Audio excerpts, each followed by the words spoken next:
bom dia, boa tarde, boa noite. Aqui é o professor Caio e a gente dá início agora à quinta parte da videoaula de Revolução Francesa. Na última aula, a gente terminou falando sobre os partidos que compunham a Assembleia Nacional. A Constituição foi criada, né? A Assembleia Constituinte se transforma num poder legislativo, numa Assembleia Legislativa, né? Chamada Assembleia Nacional, e comentei com você que essa Assembleia Nacional tinha uma série de partidos ali dentro, nem todos concordavam em tudo uns com os outros, havia uma série de divergências, e dessas divergências é que vai surgir no Ocidente a tradição política de organizar as ideologias em termos de esquerda e direita. A gente passa a ter depois várias ideologias, e aí a gente começa a classificar essas ideologias, dizendo que elas são mais de esquerda ou mais de direita, e aí a origem dessa denominação esquerda-direita é justamente a divisão que havia entre girondinos e jacobinos no contexto da Assembleia Nacional. Antes disso, a gente também havia falado que o rei foi obrigado a aceitar a Constituição, mas que secretamente, ocultamente, o rei conspirava contra o novo governo revolucionário francês. E que ele chegava, inclusive, a trocar correspondências com nobres franceses, a maioria que estavam refugiados em países vizinhos, nobres que haviam emigrado lá no Grande Medo, e aí esses nobres eles estavam servindo de intermediários entre o rei da França e reis vizinhos. Tá? A coisa fica um pouco mais grave porque, para você ter uma noção, a esposa de Luís XVI, a rainha Maria Antonieta, ela era de origem austríaca. Tá? O casamento de Maria Antonieta e Luís XVI foi justamente uma forma de selar um pacto, de promover uma aliança, de estimular uma união entre Áustria e França. Agora, com o que estava acontecendo na França, a família real austríaca fica preocupada pelo destino da Maria Antonieta, né, que era uma princesa austríaca. Então, a Áustria começa a se mobilizar, começa a ficar mais atenta ao que está acontecendo na França, preocupada com os assuntos internos franceses. Ao mesmo tempo, um outro país que hoje não existe mais, esse país hoje não existe mais, não adianta procurar no mapa, tá? Ele mudou de nome, ele acrescentou novos territórios e se transformou em uma outra coisa, tá? Mas na época esse país existia e chamava-se Prússia. Não tem nada a ver com Rússia. A Rússia ainda existe, tá? Mas não tem nada a ver com a Prússia de antigamente. A Rússia já existia antigamente e a Prússia também existia antigamente. A Prússia conquistou novos territórios e se transformou em Alemanha. Quando eu falar em Prússia, na sua cabeça você pensa no avô da Alemanha, tá? Um país que não existe mais, mas que falava alemão, que tinha uma língua, uma cultura, uma origem étnica, inclusive, germânica. Tá? A Áustria, a propósito, também é um país de origem germânica. Na Áustria também se fala alemão, não se fala austríaco na Áustria, não existe o idioma austríaco. Existe alemão, falado na Alemanha, na época falado na Prússia, e falado também na Áustria, naquela época, e hoje em dia também. Tá? Então, havia ali uma certa similaridade cultural entre Prússia e Áustria. A Prússia era um país relativamente próximo da França, e havia, por parte do rei da Prússia, tá, o medo de que talvez o que estava acontecendo na França pudesse acontecer em outros países, tá? Inclusive na própria Prússia. O rei da Prússia pensou, vai que a burguesia aqui do meu país, vai que os sans-culottes, a população aqui do meu país, decidem pegar em armas, cercar o meu palácio e fazer uma rebelião. Complicado isso. Então, a ideia aqui, tanto da Prússia quanto da Áustria, era tentar invadir a França, sufocar a Revolução Francesa, exterminar a Revolução Francesa, para mostrar para o povão, para o populacho, uma lição. Ó, vocês aí que são povo, vocês não se atrevam a querer tomar o poder, porque vocês vão ser destruídos, vão ser dizimados. Então, havia aqui uma intenção da Prússia e da Áustria de acabar com a Revolução Francesa, de exterminar esse processo de mudança, esse processo de controle pela burguesia, de poder pela burguesia que vinha acontecendo na França, para que isso não corresse o risco de se espalhar para países vizinhos. Então, Áustria e Prússia, tá, no meio de uma reunião diplomática, eles se reúnem num lugar chamado Pillnitz, e lá eles fazem a declaração de Pillnitz. O que é essa declaração de Pillnitz? Era uma declaração ameaçando a França. Tá? Caso alguma coisa acontecesse com a Maria Antonieta, com o rei Luís XVI, caso eles tivessem a sua integridade física ameaçada, caso a França iniciasse um processo de espalhamento, de expansão dessa revolução para outros países, enfim, era um ultimato da Áustria e da Prússia dizendo, ó, abre o olho aí que senão a gente vai invadir a França, hein?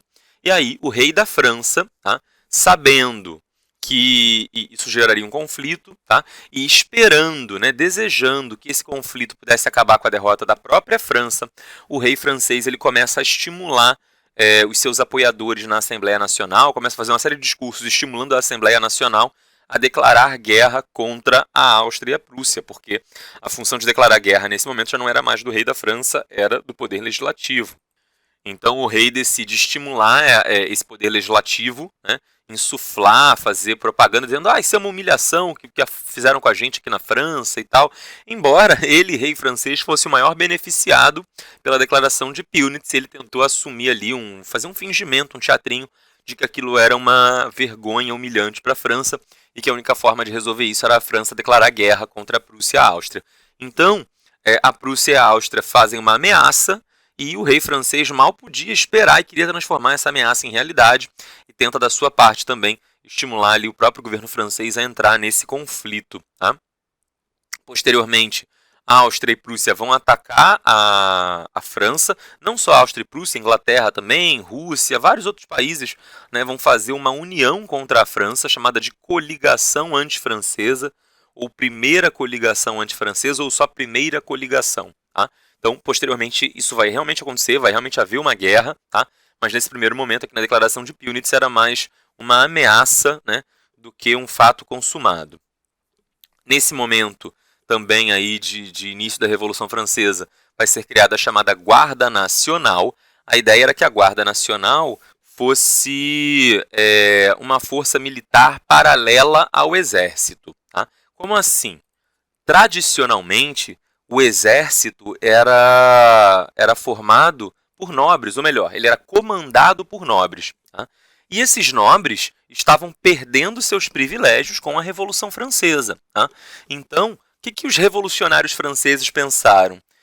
Onde está a lealdade desses nobres, desses comandantes do exército francês? Será que o interesse deles é defender a França acima de tudo, mesmo sendo para defender um governo que tira os privilégios deles?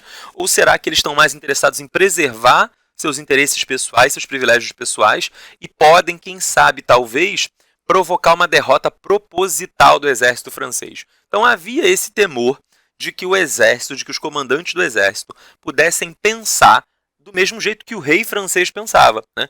Desejando trair o próprio país para derrotar a revolução e com isso recuperar o seu status social anterior.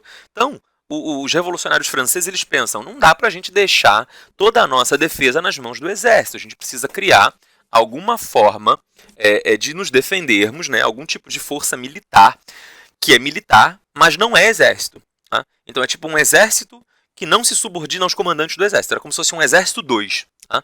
Você tinha um exército mesmo, chamado de exército, e você tinha um outro exército que não era chamado de exército, mas na prática era. Tá? E o nome desse segundo exército foi dado como Guarda Nacional.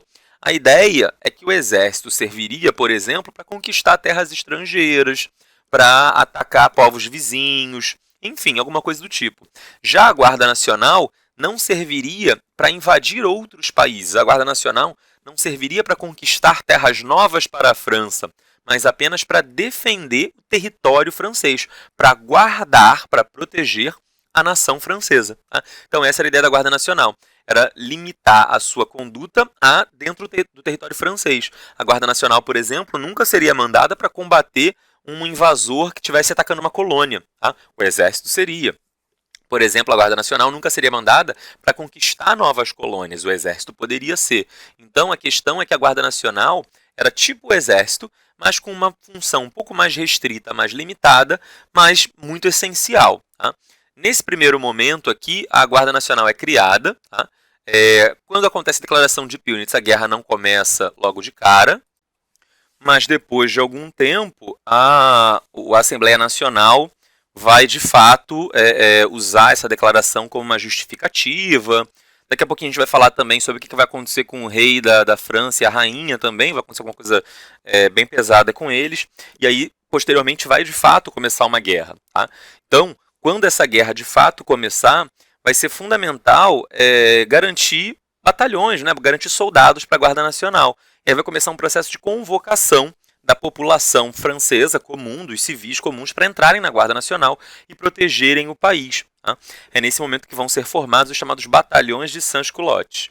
Esses batalhões de sans-culottes eram batalhões militares mesmo da Guarda Nacional e formados predominantemente por sans-culottes, ou seja, pessoas que não eram da nobreza, e eles vão lutar com tal garra, com tamanha determinação e bravura, que vão inclusive ser capazes de repelir esses ataques estrangeiros posteriormente, quando eles acontecerem.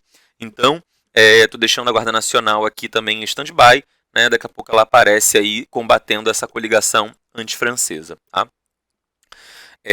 Tudo isso, né, a declaração de Pillnitz, a fuga de Varennes, o rei depois voltando, estimulando a população, a Assembleia, a declarar guerra aos países vizinhos, enfim, tudo isso começou a levantar a ideia de que o rei estaria traindo a França. Grande parte das articulações do rei, dessas cartinhas que ele trocava, eram secretas, eles ainda não eram conhecidas. Né? Em algum momento vai haver ali uma espionagem contra o rei, vai se descobrir o que ele de fato estava fazendo, né? Tudo que ele estava planejando por debaixo dos panos vem às claras, e aí descobre-se que o rei tinha de fato um projeto de derrotar a França. Né? E isso era alta traição. Traição justamente daquele que tinha a obrigação maior de todas de defender o país, né? Que era o rei. Deveria ser o primeiro a se colocar em defesa do país.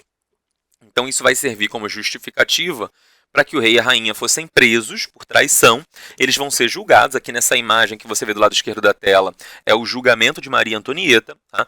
As testemunhas da época que estavam no julgamento, que presenciaram e tal, dizem que ela suportou todo o julgamento e tal com uma grande dignidade, né, com uma grande coragem. Muita gente considerava a Maria Antonieta uma mulher frívola, uma mulher de interesses superficiais, como se ela só se interessasse por roupas, por festas, como se ela não fosse uma pessoa inteligente. Tá? Havia uma série de boatos contra a rainha. Um deles é de que ela traía o rei, né, de que ela seria infiel ao rei. Isso era muito comum em situações em que você tinha reis autoritários, a população estava insatisfeita, mas tinha medo de xingar o rei propriamente, né, de atribuir ao rei uma falha moral muito grave, uma coisa assim, porque sei lá, vai que você no meio da rua decide falar mal do rei, o rei é isso, o rei é aquilo, é um filho da pi, enfim, e aí alguém escuta e fala, você está traindo a nação porque você está xingando o rei, e você pode ser preso. Então, as pessoas elas temiam um pouco falar mal do rei. Então, como uma forma de compensação, quando elas queriam falar mal do rei nesses governos autoritários, o que as pessoas faziam era falar mal da rainha, né? Atribuindo a rainha uma infidelidade conjugal, você não estava acusando o rei de nada, mas ao mesmo tempo você estava dizendo, nas entrelinhas, que o rei era um incompetente, que o rei não controlava a própria casa, portanto ele não estava sendo apto para controlar o país, quem não controla a própria casa não controla o país. Enfim, era uma forma assim meio que velada, meio que em segredo, de criticar o homem criticando a mulher. Né? Isso também demonstra o enorme machismo dessas sociedades na época. Enfim, não que o machismo não exista mais, mas naquela época o machismo se manifestava dessa forma, porque não havia nem a coragem de criticar o cara, criticava-se a mulher. Então, em relação a Maria Antonieta, enfim, existe uma série de lendas, de boatos. Né? Tem uma lenda de que ela estava passeando pelas ruas de carruagem, e aí ela perguntou pro guarda que estava sentado ao lado dela, porque tinha uma guarda pessoal que estava sempre na carruagem, né, para, enfim, não correr o risco de alguém fazer alguma coisa e tal. E ela pergunta pro guarda que estava na carruagem: essas pessoas todas que estão aqui pelo chão e tal, todos magros, esquálidos, o que está acontecendo com eles? E aí o guarda falou: rainha, eles têm fome. Aí a rainha pergunta: eles têm fome? Por que eles têm fome? E o guarda responde: não há pão.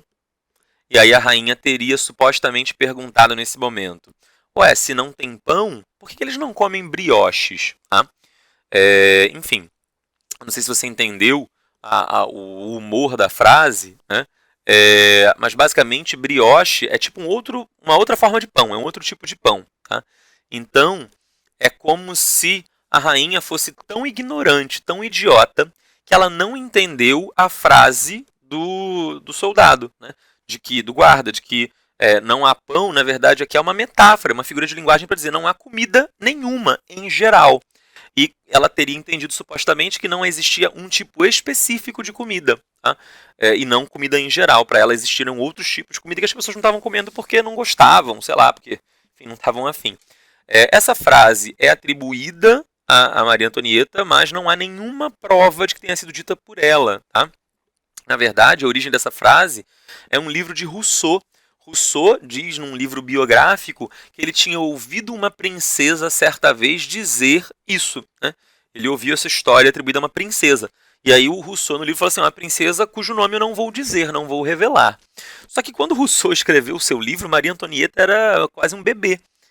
Então, assim, provavelmente não foi a Maria Antonieta, e a Maria Antonieta, inclusive, não estava na França nessa época, ela era uma princesa austríaca, ela só se casa depois que está mais velha, né, depois que já está, enfim, uma mulher. Então, o Rousseau, ele conta essa história, tá? Não tem como provar que essa história seja verdadeira, o Rousseau diz que ouviu uma princesa falando isso, ou seja, está atribuindo uma ignorância aos governantes. Essa história também ela mostra o seguinte, como os governantes da França estavam desconectados das necessidades do povo, né? Eles não conseguiam entender o que o povo realmente queria ou precisava. Tal era o luxo com o qual a corte estava acostumada. Então o Rousseau ele conta essa historinha, né, num livro seu, sem atribuir quem é a princesa em questão, mas muitos e muitos anos depois, como Rousseau era um escritor iluminista muito influente, que inspirou muito a Revolução Francesa, e seus livros foram muito lidos na época da Revolução Francesa, muita gente que não sabia a data em que o livro havia sido escrito, achou que a princesa em questão era Maria Antonieta, que era princesa austríaca, né, e virou rainha da França. Então, essa frase é atribuída a ela, mas não há qualquer prova histórica concreta de que ela fosse de fato assim, que ela tivesse dito isso, que ela fosse uma mulher frívola e ignorante, né? Ela tinha um comportamento frívolo porque a corte exigia frivolidade. O que é frívolo? O que é uma pessoa frívola? Uma pessoa superficial, que não está preocupada com questões filosóficas, só quer saber de roupa, de festa, de dançar, e não está preocupada com a política, não está preocupada com a sociedade, com os problemas do mundo. Isso seria uma pessoa frívola. Tá? E aí essas acusações de que ela seria uma mulher frívola, na verdade é porque a corte não dava muito espaço para que ela demonstrasse uma atuação política, né? O poder político estava todo nas mãos do marido. Se ela começa a falar de política, ia soar meio estranho, como se ela estivesse tentando roubar o lugar do marido. Então, ela se limitava à função que aquela sociedade esperava dela, né? Mas os testemunhos, por exemplo, aqui do julgamento, é de que ela era sim uma mulher muito inteligente, muito honrada, muito digna e muito corajosa, né? Porque sozinha, uma mulher, num contexto extremamente machista, um julgamento estava completamente contra ela, porque é um julgamento feito por pessoas do terceiro estado, e ela sendo da nobreza, né, da alta nobreza, obviamente ela sofreria um enorme preconceito desses indivíduos que eram do terceiro estado, e ela sozinha ali enfrenta o julgamento, se defende, fala aquilo que pensa, tal, em relação às acusações, né, cercada por homens ali brutais que estavam tentando encontrar algum motivo para condená-la. Enfim, no final das contas, ela é condenada, o marido é condenado. O marido, na verdade, é condenado antes dela e ela alguns meses depois. E os dois são mortos. Tá? Eles são condenados à morte por traição à França. O filho deles, na época, era um garoto, devia ter uns 8, 9 anos. Quando o pai e a mãe morrem, o garoto se torna herdeiro por direito, tá? Inclusive alguns grupos franceses nessa época que eram monarquistas, que defendiam ainda a monarquia, aclamam ele, falam assim, agora esse moleque aqui é que é o novo rei, tá? Ele vai ser o Luís XVII. Mas nunca chegou a haver processo de cerimônia de coroação, nunca houve reconhecimento do governo francês em relação a ele de fato ser o novo rei, tá? Mas ele era tido como Luís XVII por aqueles indivíduos que eram mais seguidores da monarquia, né? Que gostavam mais da monarquia. O garoto é mantido preso, mas recebia pouca alimentação, foi mantido preso numa prisão com péssimas condições, que era muito fria, o inverno na França é muito rigoroso, né? Era uma prisão úmida também, existia uma série de doenças nessa época que podiam, enfim, contaminar as pessoas. Até hoje, por exemplo, uma doença que bate recorde em presídio é a tuberculose. Né? Em 2020, hoje no Brasil, você tem muito presidiário que sofre de tuberculose, pelas más condições das celas, né, dos presídios. Então, imagina 200 e tantos anos atrás, um garoto que era odiado por aqueles indivíduos que estavam mantendo ele preso, né? Então ele não vai receber nenhum tipo de bom tratamento, e aí, enfim, vai desenvolver problemas de saúde e vai vir a falecer. Algumas pessoas defendem teorias da conspiração de que o garoto teria sido morto, né, assassinado, para não ter o risco de um dia assumir o poder e querer se vingar e tal. Mas enfim, pouco importa, né, se ele foi morto porque alguém pegou uma arma e atirou, uma faca e esfaqueou, ou se porque foi colocado numa condição tão ruim que aquilo provocou a morte dele. É tão brutal e tão grave quanto. Era uma criança, mas enfim, vem a morrer. Tá? A morte da rainha e do rei vai ser por meio de guilhotina. Tá? E aí, o que era a guilhotina? Vamos falar rapidinho sobre isso. Havia aqui um médico que era integrante ali da pequena burguesia, né? Ele era da Assembleia Nacional, chamado José Ignaz Guillotin. Tá? O nome dele era Guillotin. Guillotin. Tá? Em francês, esses L's depois do I, esse duplo L depois do I, eles soam como se fosse um I prolongado, tá? Um I grandão. É o Guillotin.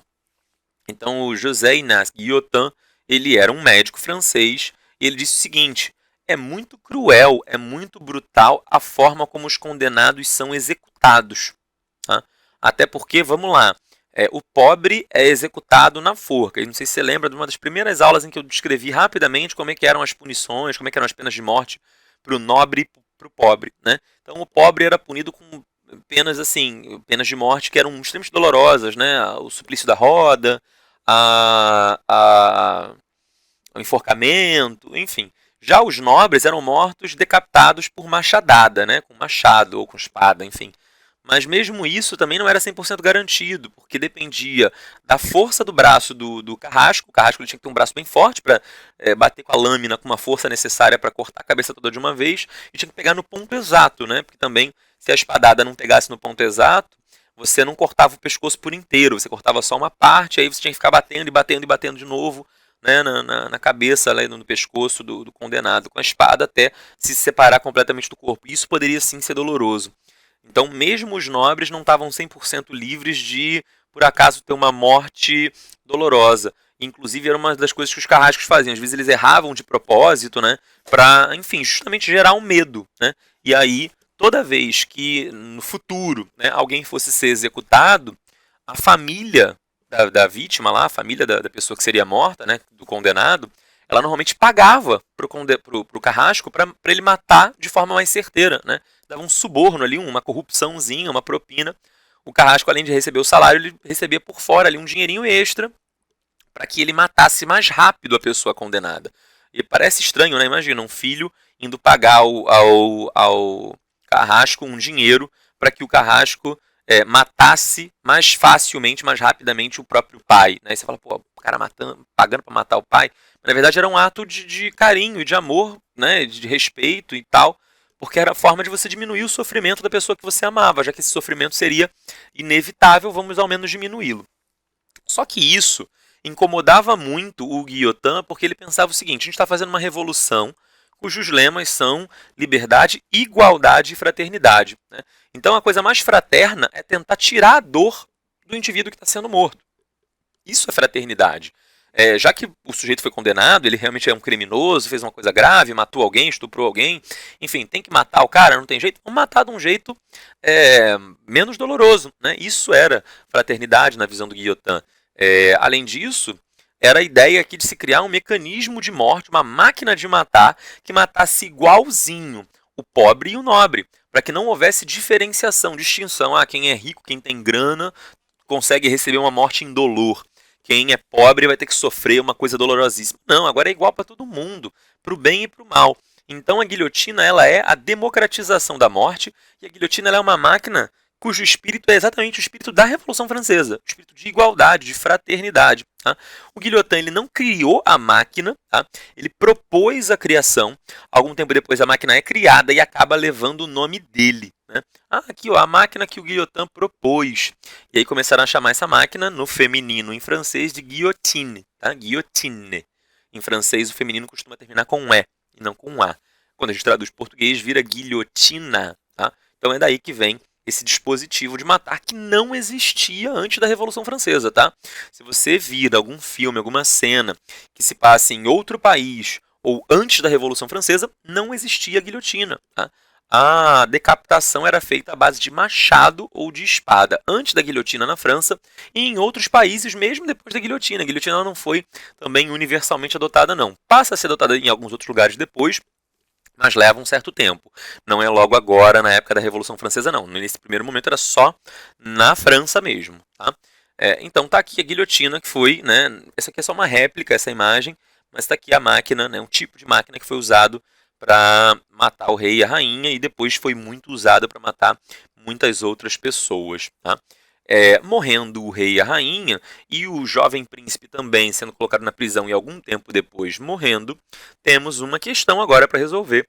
A França, pela sua Constituição, é uma monarquia constitucional. Tá? Só que para ter monarquia tem que ter monarca. Monarca é rei. Então, para ter monarquia tem que ter rei. Mas o rei está morto. E aí? E o seu herdeiro também está preso e logo depois morre também. E aí? Com a morte do rei, então, vai ser proclamada na França a República, a chamada Primeira República Francesa. A França hoje é uma república? É. Foi uma república direto de lá até aqui? Não. Teve esse momento aqui que foi república, tá? Isso vai acontecer em 92, né? Depois que o rei for morto e tal. Então, de 1792 até 99 vai ser uma república. Depois essa república acaba, tá? Aí volta a ser monarquia outra vez. Aí tem outra revolução, volta a ser república. Aí tem outro golpe de Estado, volta a ser monarquia. Aí república, monarquia, república, monarquia. Enfim, a França foi invadida na Segunda Guerra Mundial. Enfim, uma série de coisas aconteceram na França. E aí a forma de governo na França ela vai mudando, mesmo quando era república, né, não era uma república igual à anterior. Então a gente fala que hoje a França é uma república, mas a França está na chamada Quinta República. Tá? Hoje o presidente da França é o Emmanuel Macron, e o Emmanuel Macron é presidente da Quinta República Francesa. Tá? A primeira é essa aqui que acontece justamente no contexto da Revolução. E aí o lema, né, que eu tantas vezes pronunciei, Liberté, Égalité, Fraternité, ou la mort, ou a morte. Tá? É intuitivo, né? Entender. A França o francês é uma língua neolatina, assim como o português, então muita coisa você já consegue entender porque soa parecido, né? Liberté, liberdade, égalité, igualdade, fraternité, fraternidade. A propósito, eu não sei se você sabe o que é fraternidade. Fraternidade vem de fraterno, frater. Frater significa irmão em latim. Tá? Então, fraternidade é tratar os seus iguais como irmãos, tratar as outras pessoas como irmãos, com amor, com solidariedade. Tá? Então é como se fosse, assim, traduzindo para a linguagem de hoje, mais fácil de você entender, liberdade, igualdade e solidariedade, ou liberdade, igualdade e empatia. Tá? Seria algo do tipo, já que empatia é uma palavra tão na moda aí. É proclamada a república, tá? O poder legislativo muda de nome, tá? Quando a república é proclamada e passa a ser chamado de convenção nacional, não é mais assembleia, é convenção. E aí, nessa primeira eleição que vai acontecer para eleger o legislativo, né, vai ser uma eleição baseada naquelas regras que a Constituição Francesa dizia, né? A Constituição Francesa dizia que a eleição era indireta e censitária. Então a maioria dos deputados eleitos vão ser representantes do partido girondino. Os monarquistas constitucionais estavam em baixa, porque o rei foi morto, então muito monarquista, né, deixou de ser monarquista porque não tinha muito a ideia de imaginar quem poderia ser o novo rei. Enfim, e outros grupos também estavam em baixa. Quem era o grupo ali mais forte nesse momento eram os girondinos, e os girondinos vão ter, nesse primeiro momento, na Convenção Nacional, a maioria dos representantes. Tá? É justamente após a morte do rei que se forma a primeira coligação antifrancesa. Tá? A Declaração de Pillnitz é em 91 e a coligação antifrancesa vai acontecer em 92, justamente porque o rei e a rainha foram mortos.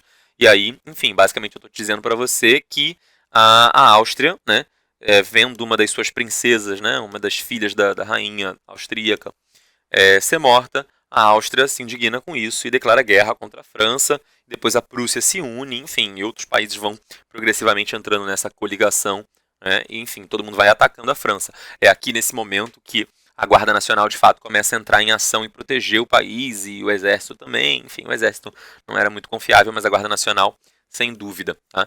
Então, eu falei a Declaração de Pillnitz, aí logo depois eu falei de Guarda Nacional lá atrás, e já deixei alinhavado, mas enfim, é aqui, na verdade, que começa a guerra da França contra esses outros países e a necessidade de defender a França contra esses ataques múltiplos que vão acontecer por vários lados ao mesmo tempo. Justamente porque está acontecendo um ataque maciço contra a França, vai ser necessário fazer o chamado alistamento militar. O que era o alistamento militar? Você precisava bater de porta em porta, de casa em casa, para pedir as pessoas para, né, entrarem para o exército. Na verdade, pedir não é uma boa palavra, é para exigir.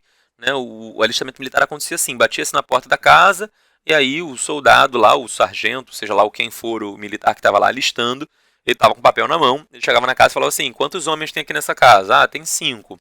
Quais são as idades? Ah, um tem 35 anos, outro tem 28, o outro tem 15, o outro tem 10 e o outro, sei lá, não sei mais quantos homens eu falei.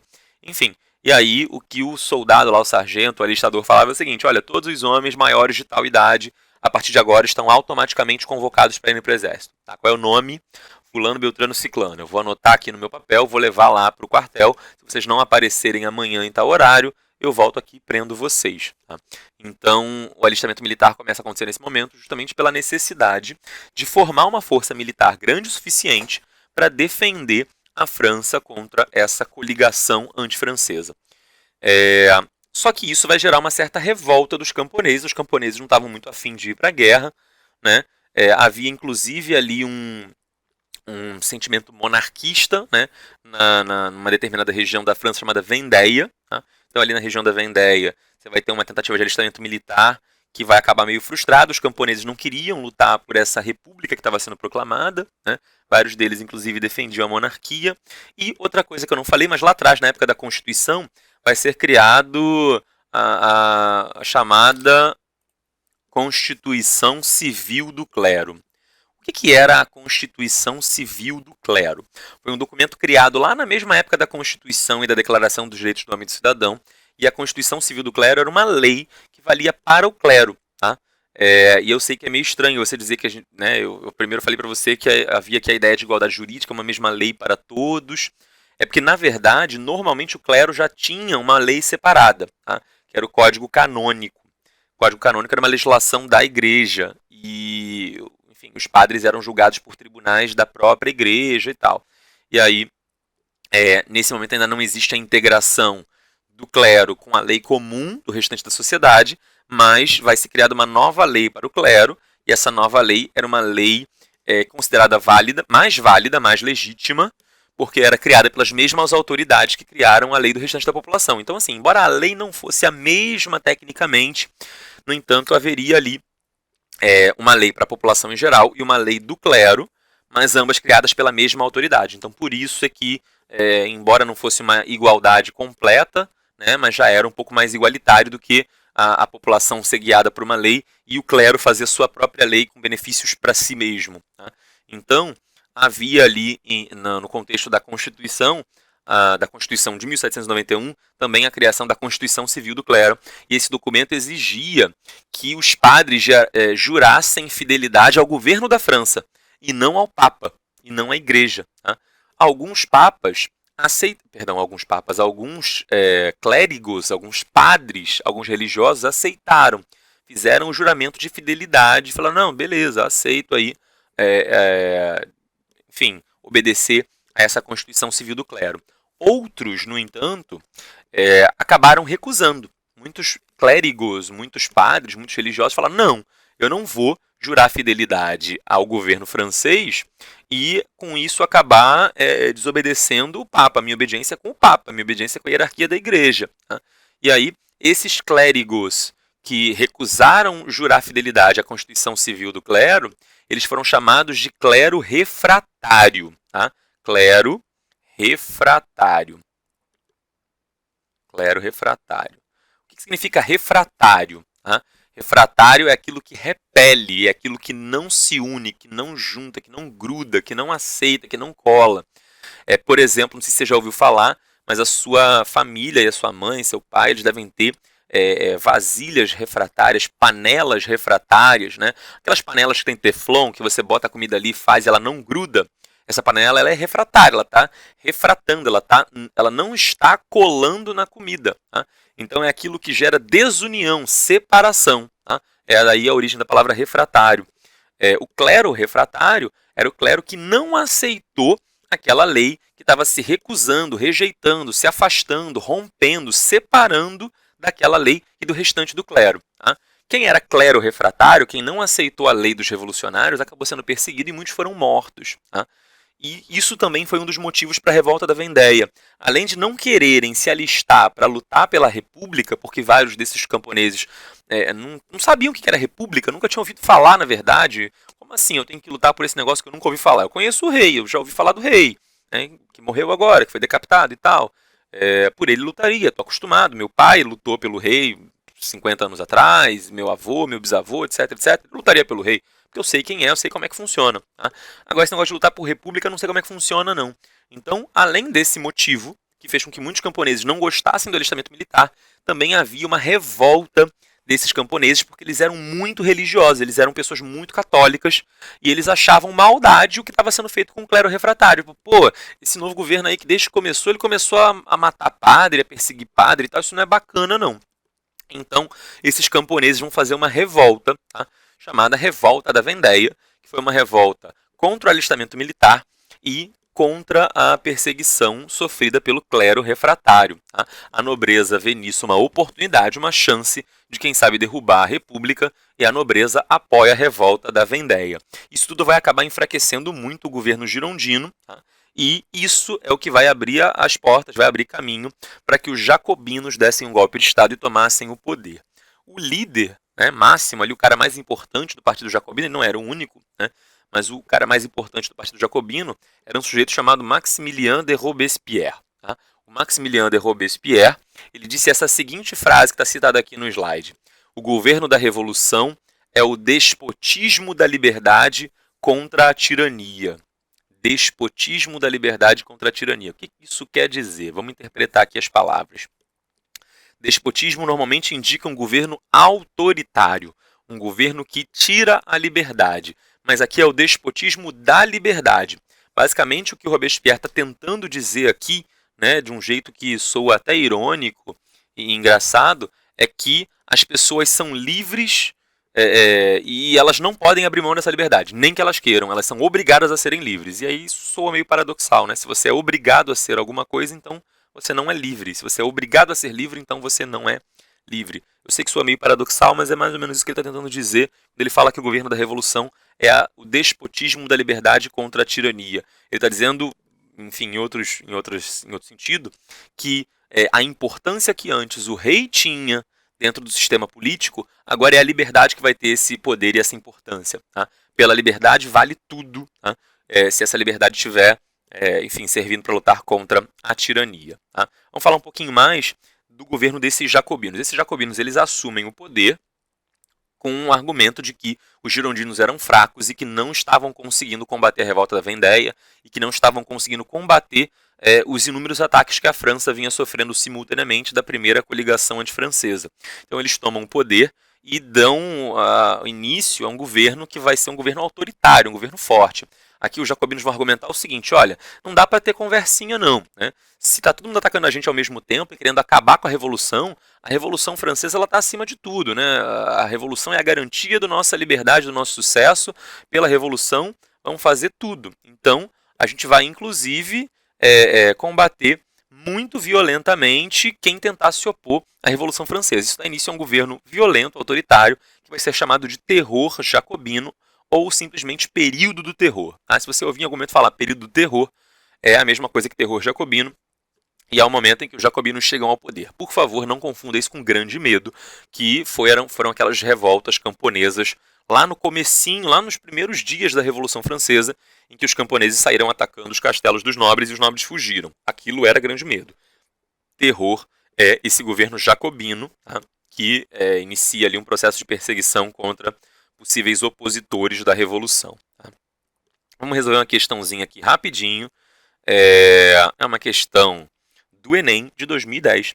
E aí tem um texto que diz o seguinte: em nosso país queremos substituir o egoísmo pela moral, a honra pela probidade, os usos pelos princípios, as conveniências pelos deveres, a tirania da moda pelo império da razão, o desprezo à desgraça pelo desprezo ao vício, a insolência pelo orgulho, blá blá blá blá blá. Ele fala coisa pra caramba para dizer o seguinte: que estamos substituindo uma coisa ruim por uma coisa boa. Tá? É isso que o discurso dele está falando. Esse é um discurso do Robespierre, proferido em 5 de fevereiro de 1794, tá? Já tinha algum tempo de governo. O discurso de Robespierre, do qual o trecho transcrito é parte, relaciona-se a qual dos grupos político-sociais envolvidos na Revolução Francesa. Gente, um texto enorme, né, repetitivo, em que ele fala que estamos substituindo uma coisa ruim por uma boa, outra ruim por outra boa, outra ruim por outra boa. E aí ele pergunta qual é o grupo político-social ao qual o Robespierre se relacionava. E aí, o Robespierre era da alta burguesia, ele estava ligado ao clero, aos militares, à nobreza esclarecida, ou aos representantes da pequena e média burguesia e das camadas populares? Basicamente é só você entender. Robespierre era um líder jacobino. Lembra lá qual era o grupo social que formava os jacobinos? Pequena burguesia, tá? Mas posteriormente vão se unir a eles os sans-culottes, e os sans-culottes é a mesma coisa que camadas populares. Então, onde é que está pequena burguesia e camadas populares? Letra E. Você já sabe que o Robespierre e os jacobinos como um todo não defendiam a alta burguesia, isso aqui eram girondinos, não defendiam o clero, nem os militares, nem a nobreza, né? Só sobra mesmo letra E. Então vamos ver se é esse o gabarito. É esse o gabarito, uma questão fácil, uma questão óbvia, não tem nem motivo para ter dúvida. Tá? Antes de entrar propriamente aqui em como o governo jacobino se organizou, que seria nosso próximo slide, tá? Eu vou encerrar por aqui. Já falamos bastante coisa para hoje, tá? Senão começa também a virar um amontoado de informação meio sem sentido. Tá? Então eu encerro por aqui. Se tiver dúvidas, mande. Por hoje é só. Não esqueça de lavar muito bem suas mãos.